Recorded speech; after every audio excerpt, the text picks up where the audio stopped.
So going back to what you said about, AI as a utility, look, we can't escape it. It's there, it's part of the fabric, it's going to be just part of the tool set. And so we've got 3 Gala academies that are focused on like using AI in particular roles. So one of Hmm. them is going to be in project management, for example.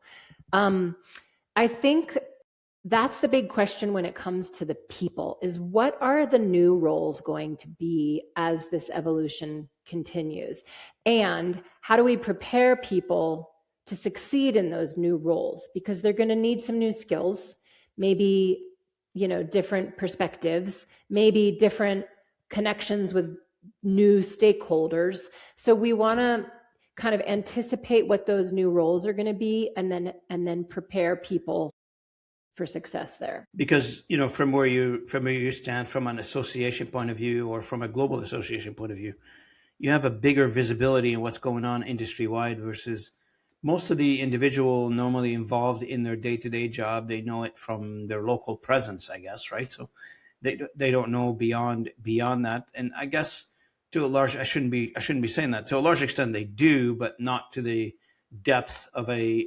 specialized association such as yourself will bring to the table in terms of Mm-hmm. that awareness of what else is possible. For instance, one of the things in Canada we're pushing for right now is the opportunity to broaden our horizon as an industry outside of Canada. And that conversation started last year. So look for other markets. I mean, this is something we did not cover.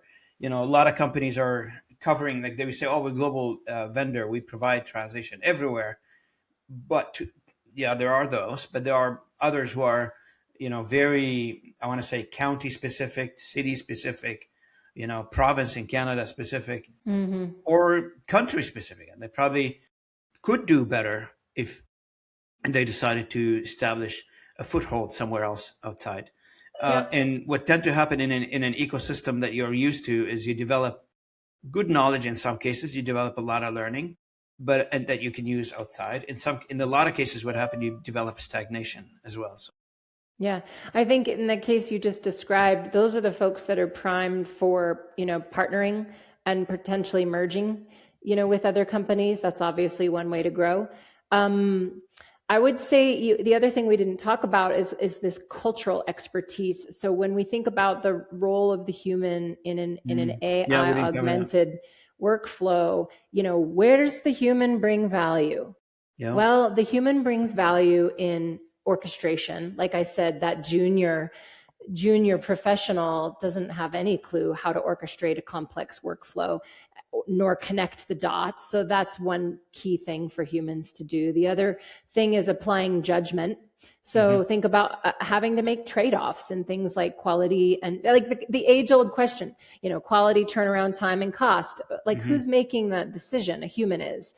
And then when it comes to cultural relevance and resonance and sensitivity and what's going to succeed in a particular culture, that's AI is not good at that yet. And so I think that's another place that a human could apply or insert value into the chain.